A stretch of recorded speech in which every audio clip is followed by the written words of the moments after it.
भीम रामकृष्णं जगद्गुरुं पादपद्मे तयो श्रित्वा प्रणमामि मुहुर्मुहु। लाटू महाराजेर कथा सत कथा थेके अनुध्यान करा हच्छे।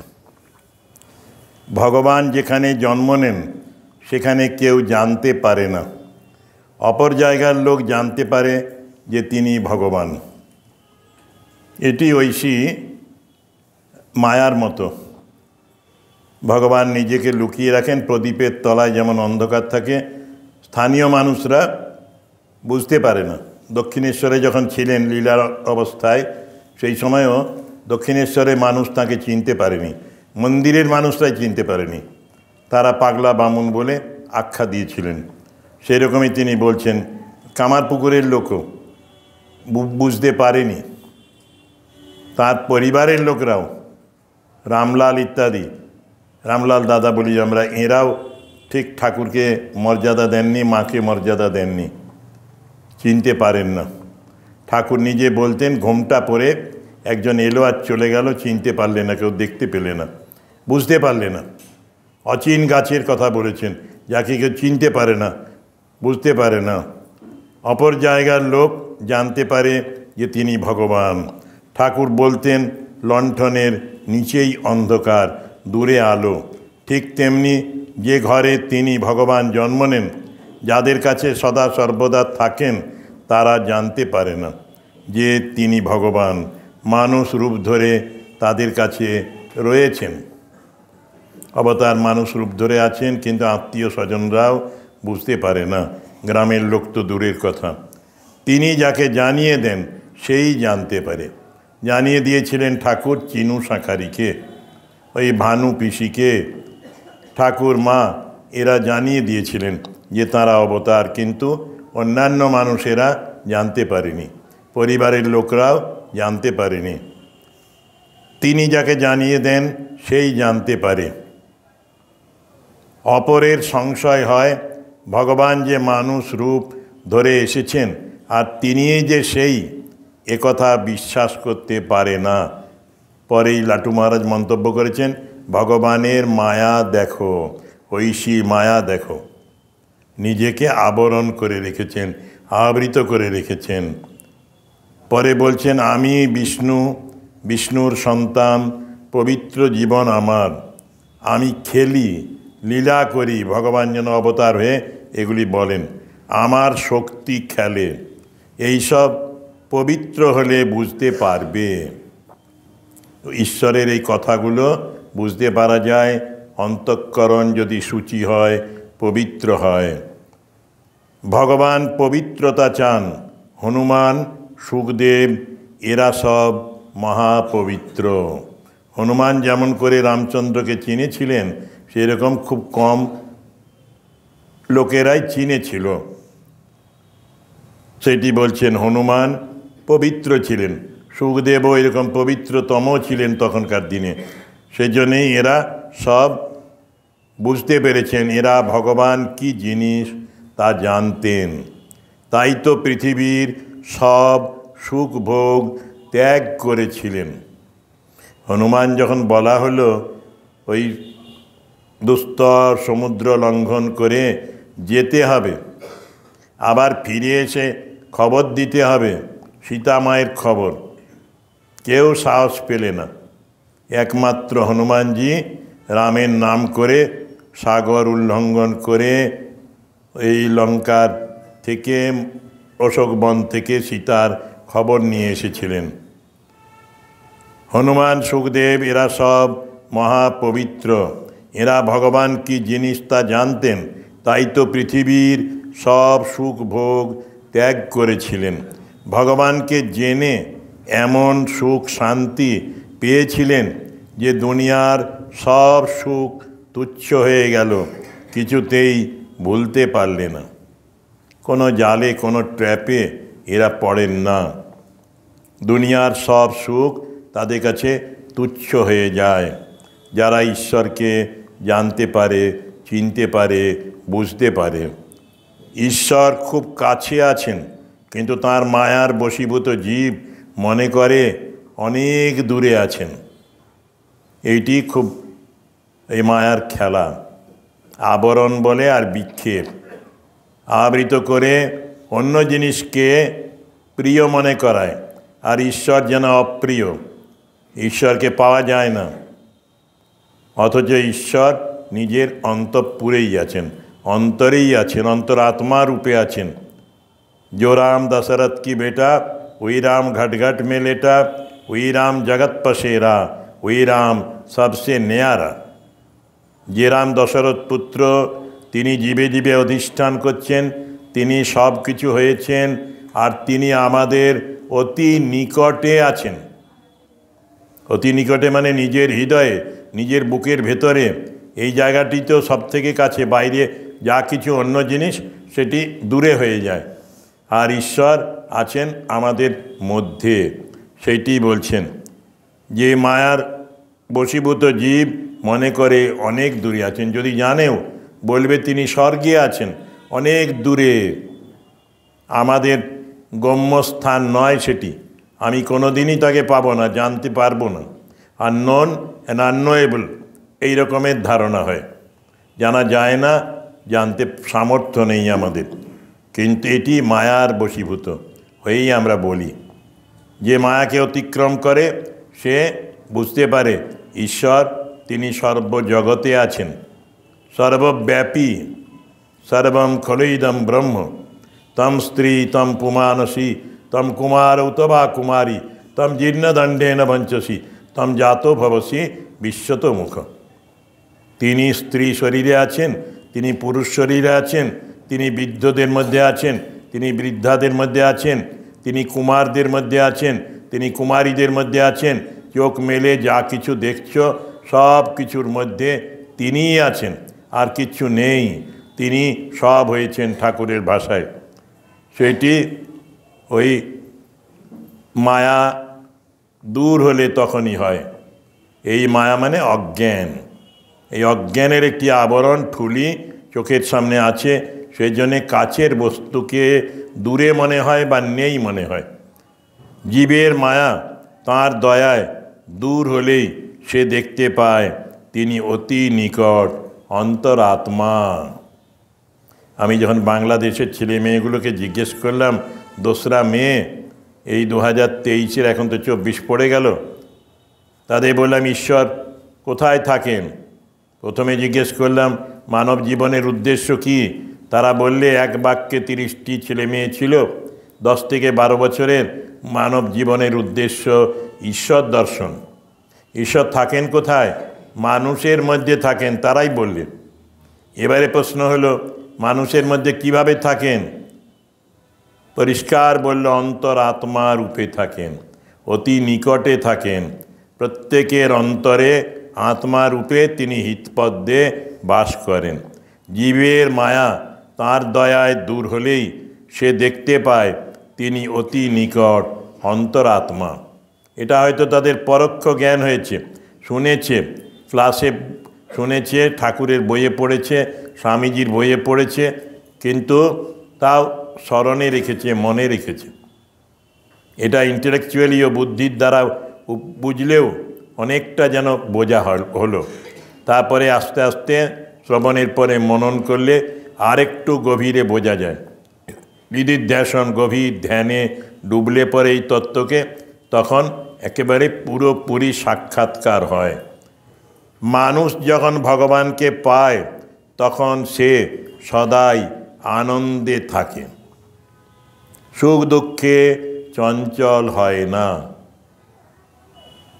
মানুষ যখন ঈশ্বরকে পায় তখন সব সময় আনন্দ থাকে, সুখের সময় আনন্দ, চরম দুঃখের সময় আনন্দ, জন্মতেও আনন্দ, আবার মৃত্যুর সময়ও আনন্দ। শুধু সুখ দিচ্ছেন ঈশ্বর তা নয়, দুঃখটাও তিনিই দিচ্ছেন এই বিশ্বাস হয়। সেই জন্যে আনন্দের কমতি হয় না। এটা দুঃখের ঘটনা, মৃত্যুর ঘটনা, শোকের ঘটনায় তার মনের আনন্দ কোনো দিন পরিবর্তন করে না। সে সবসময় ঈশ্বরের সান্নিধ্য অনুভব করে। এটি বই এখন উদ্বোধন ছাপায়, ঈশ্বর সান্নিধ্যবোধের সাধনা, ব্রাদার লরেন্স, সেন্ট লরেন্সের, ব্রাদার লরেন্সের লেখা। তো সেই বইটির বাংলা অনুবাদ হয়েছে, ইংরেজি ছিল আগে, practice of the presence of god. তো উনি এই জিনিসটি বলেছেন, আর বলছেন যে সুখে দুঃখে সব সময় অচঞ্চল থাকার চেষ্টা করো। চিঠিপত্র দিয়েছেন ভক্তদের, তার মধ্যে লিখে 15টি চিঠি আছে বইটিতে, শেষের 14 এবং 15 চিঠিতে এই ভাব আছে যে ঈশ্বর তিনি যা দেন সব ভালোর জন্যেই দেন, সুখও দেন দুঃখও দেন। কুন্তী যখন বর চেয়েছিলেন, মহাভারতে আছে, যুদ্ধ শেষে ভগবান মা কুন্তীকে বলেছিলেন কিছু বর চাও, বললেন আর আমার কিচ্ছু বর চাই না, না চাইতে হবে। তখন তিনি বললেন দুঃখ দাও, কেননা দুঃখের মধ্যেই তোমাকে স্মরণ হয়। একটু দুঃখ না থাকলে, কেবল সুখ থাকলে মানুষ ঈশ্বরকে ভুলে যায়, ধর্মপথ থেকে সরে যায়, তখন কেবল ভোগ সুখের দিকেই মত্ত হয়, ভোগে মত্ত হয়ে যায়। পরে বলছেন হিংসা দেশ এসব থাকেই না, তার করবে কি করে, হিংসা করবে কি করে, দেশ করবে কি করে, এগুলোর চিহ্নটি লোক পেয়ে যায়। যে তাকে পেয়েছে তাকে ভক্তি করবার জন্যে লোককে বলতে হয় না, তাদের আপনা হতেই তার প্রতি ভক্তি আসে। যে ঈশ্বর লাভ করে, ঈশ্বরকে জেনেছে, হিংসাকে জয় করেছে, দেশভাবকে জয় করেছে, তাকে সব লোক ভক্তি করে, কাউকে বলে দিতে হয় না। ফুল ফুটলে যেমন ভ্রমর আসে, সেই রকমই হয়। এই সিজনটাতে অদ্ভুত দেখছি, ওই ফুলের মালা আসছে রজনীগন্ধার, ঠাকুরকে পরিয়েছি, তো ওই দেখছি মৌমাছিরা আসছে। মৌমাছিদের তো কেউ ডেকে আনেনি, ওই ফুলের মধু আছে একটু হয়তো ভেতরে, সেইটির গ্রহণ করার জন্যে তারা দূর থেকে ছুটে আসছে। সেই রকমই ঈশ্বর লাভ যারা করে, যারা হিংসাকে জয় করতে পারে, দেশ ভাবকে জয় করতে পারে, তারা সকলের ভক্তি লাভ করে, সকলেই তাকে ভালোবাসে, শ্রদ্ধা করে, এবং ডেকে আনতে হয় না কাউকে, তাদের আপনা হতেই তার প্রতি ভক্তি আসে, স্পন্টেনিয়াস ডিভোশন, রেসপেক্ট, এইগুলি চলে আসে। কারণ একটা আরেকটার সাথে সম্পর্কযুক্ত। যে ঈশ্বরকে পাবে সে ভক্তি পাবে, অপরের ভক্তি, অপরের ভালোবাসা। সে কিন্তু কোনো উদ্দেশ্য নিয়ে এটা করেনি, ঈশ্বরকে জানছি সবার প্রণাম নেব বলে কখনো নয়। মা বলেছেন এই সম্বন্ধে, ঠাকুরের কথা বলতে গিয়ে, ঠাকুর যে কাজ করেছিলেন কোনো মতলব করে করেননি, তেমনি সাধু সন্ত বা ভক্তরা ঈশ্বর লাভ করার চেষ্টা করেন অপরের ভক্তির জন্যে, কখনো নয়। ওগুলি বাই প্রোডাক্ট হিসাবে হয়ে যায়, কিন্তু তিনি কেবল ঈশ্বরের প্রতি ভক্তির জন্যেই সাধনা করেছেন, ত্যাগ করেছেন, ঈশ্বরের চিন্তা করেছেন। পরে বলছেন তিনি দ্বন্দ্বের অতীত, ঈশ্বর বস্তুটি দ্বন্দ্বের অতীত। ভালো মন্দ, এই কী হলো বাবা, কে কথা বলছে? জহর নাকি না দেবু? একটু চুপ করো বাবা, নিজেদের মধ্যে ঝগড়া করো না, জমির ঝগড়ার মতো ভাই ভাইয়ে। তুমি চেয়ার পাওনি সেই জন্যে, ঠিক আছে, তুমি একটু ভেতরে যাও, এটা চেয়ার ধরে নিয়ে চলে এসো, যাও।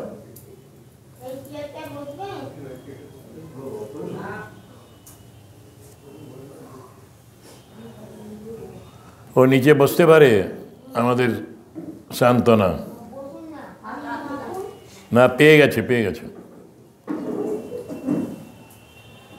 দেখো এই দুটো বুড়ির কাছে শিখতে হবে, হ্যাঁ, কেমন স্যাক্রিফাইস।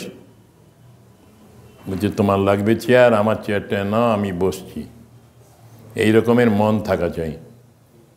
তিনি দ্বন্দ্বের অতীত, ত্রিগুণাতীত, সত্য রজ তম 3 গুণের অতীত, আর সমস্ত রকমের দ্বন্দ্বের অতীত। কালো সাদা, শীত উষ্ণ, ভালো মন্দ, সব কিছুর পারে কোনোটাই তাকে স্পর্শ করে না, তাকে দ্বন্দ্বের মধ্যে থেকে পাওয়া যায় না। আমি ডান দিকেও যাব, বাঁ দিকেও যাব, আর তাকে পাবো তা হয় না। একটা দিকে চলতে হবে, তার দিকে চলতে হবে, তবেই তাকে পাওয়া যাবে। দ্বন্দ্বের মধ্যে থেকে ভালোটাও খাবো, মন্দটাও খাবো, দুটো হয় না। ঈশ্বরকে পেতে গেলে ঈশ্বরের কথাই ভাবতে হবে। তাকে পেতে হলে মনকে সুখ দুঃখের দ্বন্দ্বে, আবার আরও ব্যাখ্যা করে দিচ্ছেন, সুখ দুঃখের মধ্যে স্থির থাকতে হয়। অস্থিরতা থাকলে তাকে পাওয়া যাবে না। সুখ দুঃখের দ্বন্দ্বে স্থির থাকতে হয়। সুখ আর দুঃখ আবর্তিত হয়, থাকবেই। ঠাকুর বলেছেন সুখ থাকলে দুঃখও থাকবে। রাম শর্মা বলেছেন যত হাসি তত কান্না, বলে গেছেন রাম শর্মা। তা না হলে তাকে দেখতে পাওয়া যায় না। যদি তুমি সুখ দুঃখের মধ্যে স্থির না হও, দুঃখে যদি অস্থির হয়ে যাও, সেই সময় যদি তিনি আসেন তখন তাকে পাবে না। সবরই রাত্রে ঘুমোচ্ছেন না, রাম এসে যদি চলে যান এই রাস্তা দিয়ে, আমার আশ্রমের পাশ দিয়ে, তার দর্শন হবে না। সেই জন্যে চোখ লাল হয়ে গেছে, কতদিন হয়ে গেল রামচন্দ্রের অপেক্ষায় আছেন। অপেক্ষায় থাকতে থাকতে একদিন সত্যি রামচন্দ্র এলেন। তার সেদিনও ফল কুড়িয়ে রেখেছেন, তার এঁটো ফল, একটু স্বাদ নিয়ে একদিকে, সেই ফলই আবার তার হাতে দিয়েছেন, তিনি গ্রহণ করেছেন। দর্শনে জীবনটা চরিতার্থ হয়ে গেল। কিছুক্ষণ পরেই তিনি শরীর ত্যাগ করলেন। সবরই জীবনের কথা আছে এইরকম। তাকে পেতে হলে সুখ দুঃখের দ্বন্দ্বে স্থির থাকতে হয়। সবরই জীবন যদি ভালো করে পড়া হয়, সীতারাম দাস ওঙ্কারনাথের লেখা সবরীর প্রতীক্ষা বলে কথা আছে।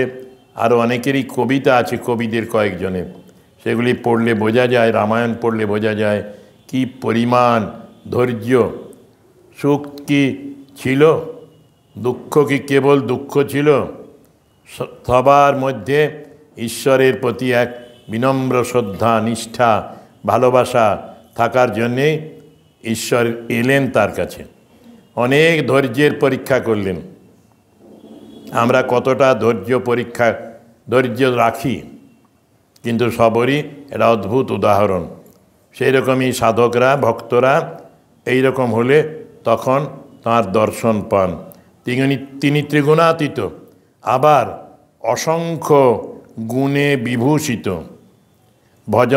ভজনা করতে করতে বা ভজন করতে করতেও বলতে পারি, চিত্ত শুদ্ধ হলে তাকে আর তাঁর অপার মহিমা জানতে পারা যায়।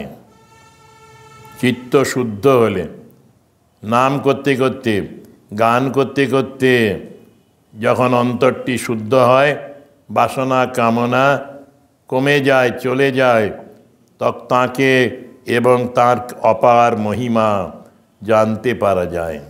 তাকেও জানা যায়, তাঁর ঐশ্বর্য, তার মহত্ব, তার মহিমাও উপলব্ধি করা যায়।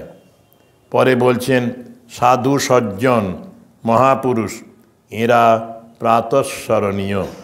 এদের স্মরণ করলে মানুষ পবিত্র হয়, সৎ হয়। মহাপুরুষদের চিন্তা করলে আমাদের অন্তঃকরণ শুদ্ধ হয়, সৎ হয়, কারণ তারা নিজেরা শুদ্ধ স্বরূপ ছিলেন। সৎ হয়, পবিত্র হয় মানুষ।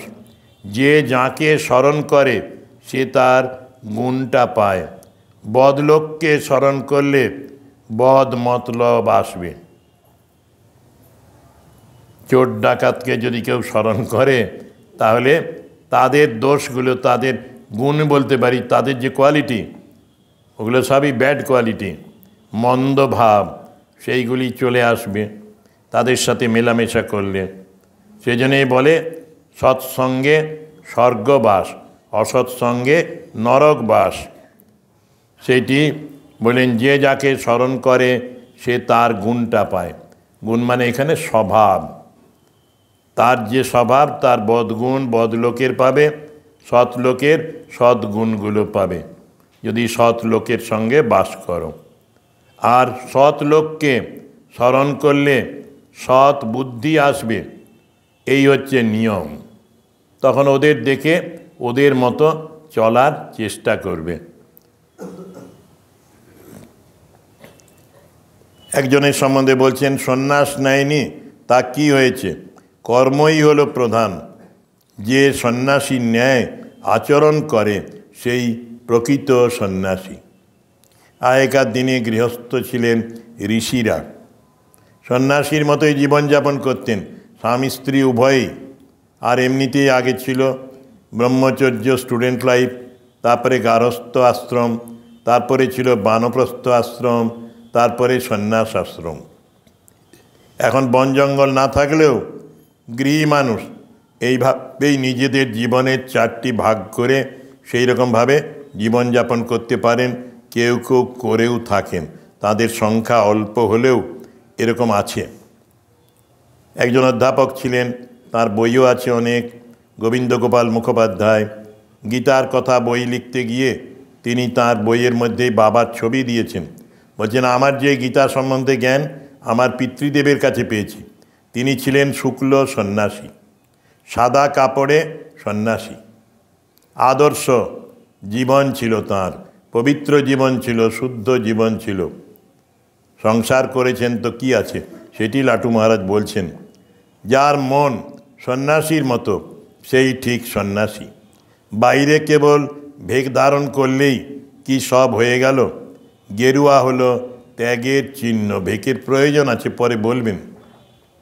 সন্ন্যাসীরা যে গেরুয়া পরেন তাদের রক্ষা করে এই গেরুয়া কাপড়, স্মরণ করিয়ে দেয় আমি সন্ন্যাসী, আমি গৃহী নই, আমি গৃহস্থের মতো আচরণ করতে পারি না। এটা একটা দিক। আবার যারা সংসারেও আছেন তারাও কিন্তু সন্ন্যাসের ভাব মনে, সন্ন্যাসীর মতো ভাব অবলম্বন করে এগিয়ে যেতে পারেন ঈশ্বর লাভের পথে। যার ভিতর বাইর গেরুয়া রঙেছে সেই ঠিক ঠিক ত্যাগী সন্ন্যাসী। যার অন্তরে ঠিক ঠিক ত্যাগ হয়েছে, বাইরে কোনো ভেক ধারণ না করলেও কোনো ক্ষতি নেই। দুটি পথ, যে তুমি বাইরে গেরুয়া পরনি কিন্তু মনটা গেরুয়া হয়ে গেছে, তাতেও তুমি ঈশ্বর লাভ করতে পারবে। আর যে সন্ন্যাসী হয়ে বাইরেটা রঙিয়েছে, অন্তরটাকেও রাঙিয়েছে, সেও সেই শুদ্ধ জীবনযাপন করে ঈশ্বর দর্শন করবে। সে ঠিক ঠিক ত্যাগী সন্ন্যাসী। আর যার অন্তরে ঠিক ঠিক ত্যাগ হয়েছে, বাইরে কোনো ভেক ধারণ না করলেও কোনো ক্ষতি নেই। আমাদের এই বেলুড়ে এক সময় আমরা যখন ব্রহ্মচারী, সেই সময় ছিলেন তুলসী মা সরজুবালা রায়। তার স্বামী কিছুদিন আগে দেহত্যাগ করেছেন, খগেন্দ্রনাথ রায়। এই দুইজন সংসার করেছিলেন, কিন্তু অদ্ভুত ত্যাগের ভাব ছিল। তাদের পুত্র মারা গেছে যেদিন, সেই দিন একটি পুত্র মারা গেছিল। সেই দিন বিকেলবেলায় খগেনবাবু ঠাকুর প্রণামে গেছেন, প্রেসিডেন্ট মহারাজের কাছে গেছেন প্রণাম করতে, বিশুদ্ধানন্দজির কাছে। জিজ্ঞেস করছেন বাড়ির খবর কি? না, আমার গোপালকে বা গোবিন্দকে ঠাকুর নিয়ে গেলেন। বুঝতে পারলেন মহারাজ। কি করে এলেন, তার সৎকারের কি ব্যবস্থা করলেন? কেন পাড়ার লোকেরা আসবে, শরীরটা বেঁধে খাটিয়ায় নিয়ে যাবে শ্মশানে, দাহ করবে। অপূর্ব ভাব। কত মানুষ ওদের কাছে সান্ত্বনা নিতে আসতো, সান্ত্বনা পাওয়ার জন্যে আসতো। একদিন দেখলাম ওর জামাই মারা গেছে, ডাক্তার সল্টলেকে ছিলেন, কার্ডিওলজি ডাক্তার ছিলেন। পরের দিনে তার বাড়ি গিয়েছিলাম অন্য কাজে। সেই সময় সরজু মা ওই যেমন প্রণাম করলেন, যেমন খেতে দিতেন শরবত মিষ্টি ফল তা দিলেন। তারপরে জিজ্ঞেস করায় জানতে পারলাম ওই একটি পাশেই একটি ঘরে এক মহিলা আছেন, বসে তার সাথে গল্প করছেন। বললাম এটি কে?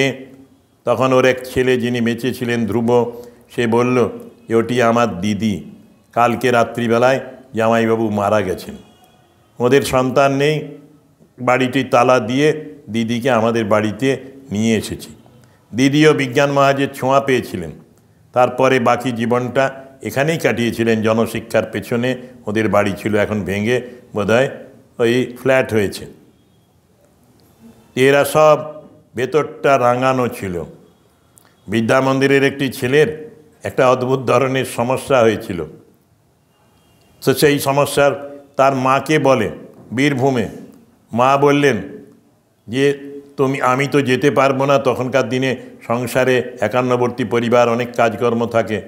উনি বললেন তুমি দেখবে ওই অঞ্চলেই আমার মতো একজনকে মনে হবে, মা বলে মনে হবে, তাকে তোমার মনের কথা খুলে বলবে, তিনি তোমার সব সমস্যার সমাধান করে দেবেন।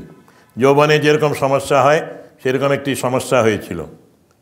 তো একদিন সুযোগ বুঝে মায়ের মন্দির যাচ্ছেন উনি, দেখলো ছেলেটি, ফিরে আসলো, দেখে মনে হলো সাক্ষাৎ যেন মা, আমার মা যে মায়ের কথা বলেছেন।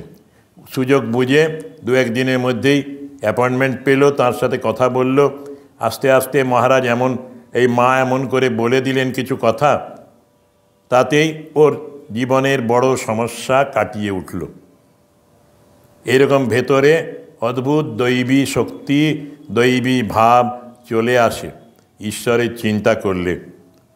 বলছেন এই রকমই ভেকধারী নন, কিন্তু অন্তরে ত্যাগ, বাইরে সাধারণ সংসারীর কাপড়। এরা ত্যাগী মানুষ। ভেক ত্যাগের কথা মনে করিয়ে দেয়।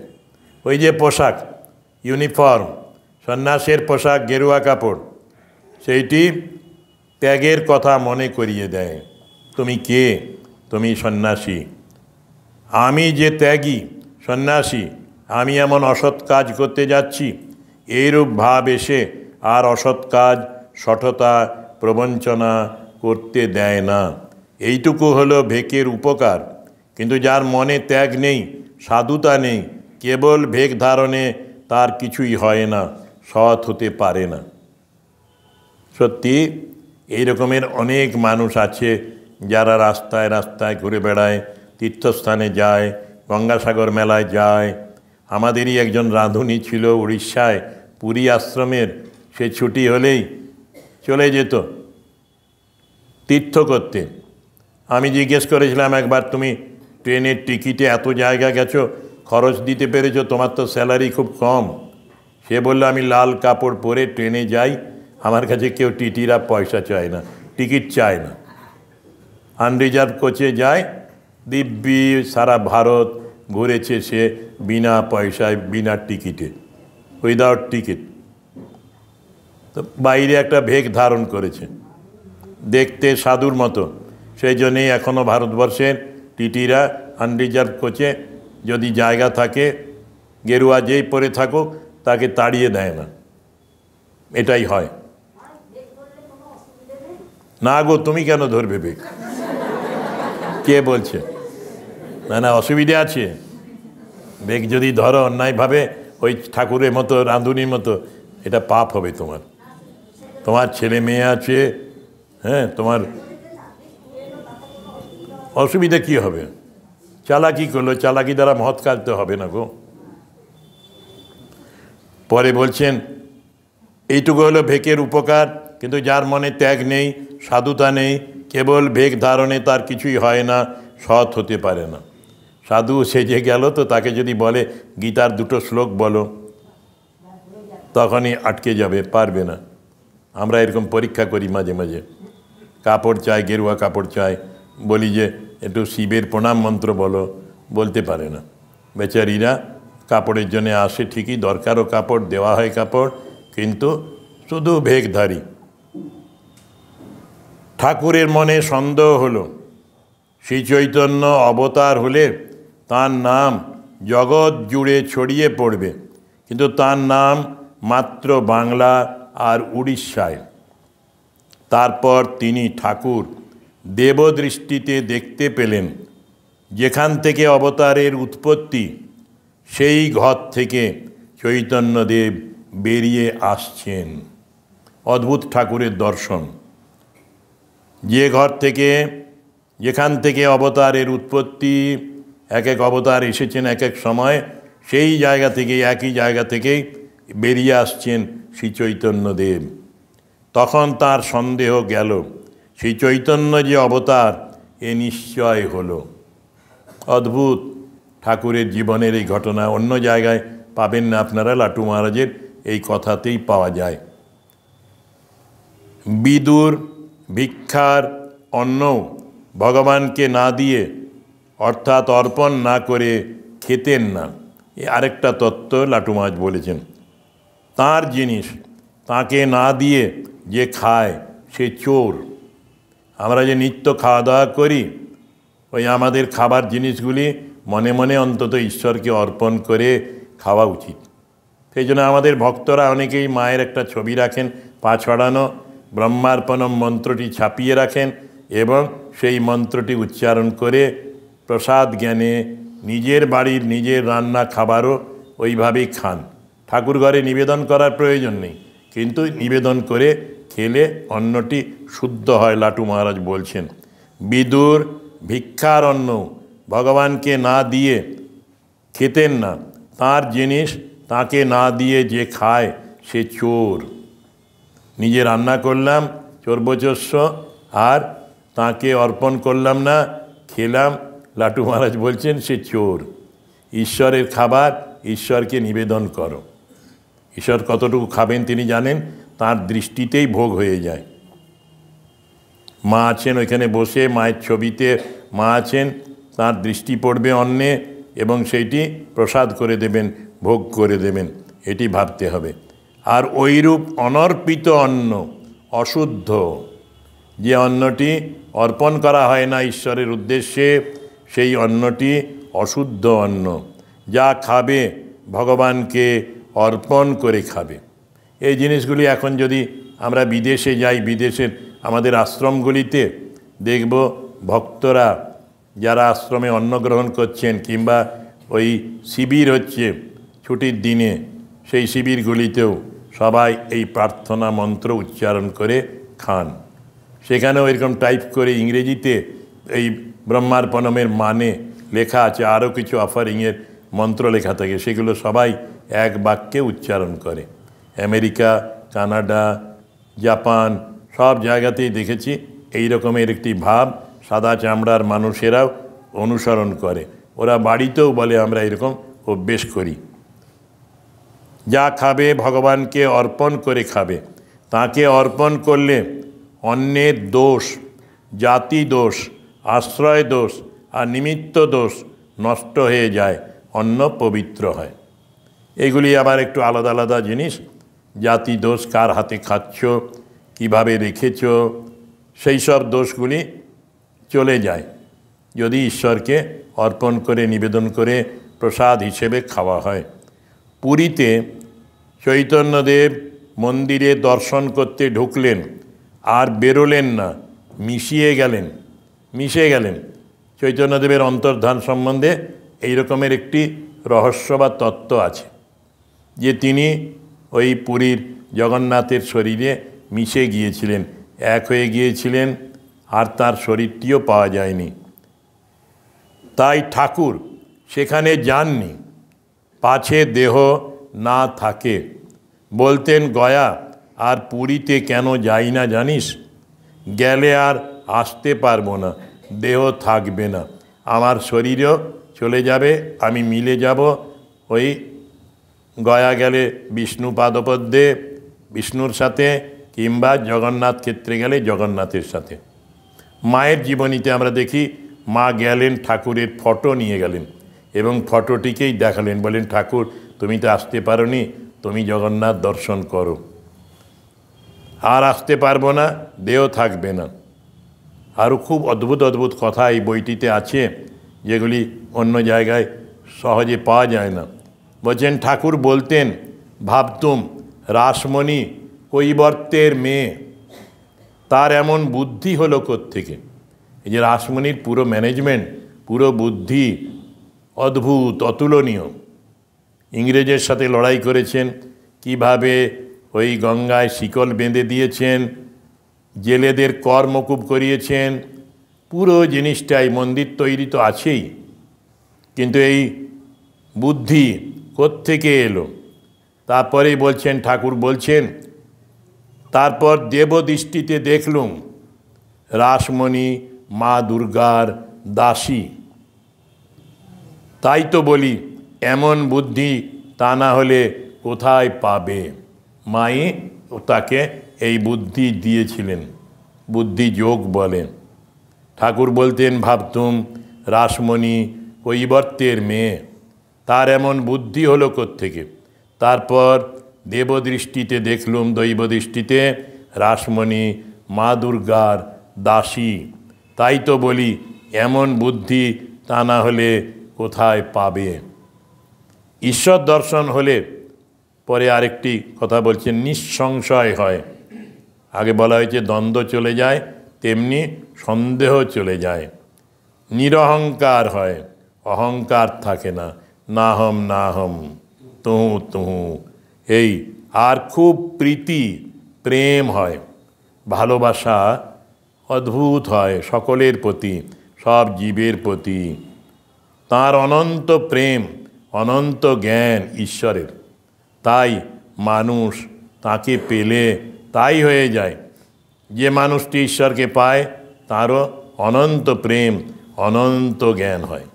চন্দ্রমণি দেবীর জীবনীতে আছে, ঠাকুর আসার আগে তিনি ওই পরিবারের সবাইকে খাইয়ে দুপুরবেলায় নিজের অন্নটি বাড়িতে ঢাকা দিয়ে রেখে গ্রামের গরিব লোকের বাড়ি বাড়ি গিয়ে জিজ্ঞেস করতেন, ওগো তোমাদের খাওয়া হয়েছে, খাবার আছে তো?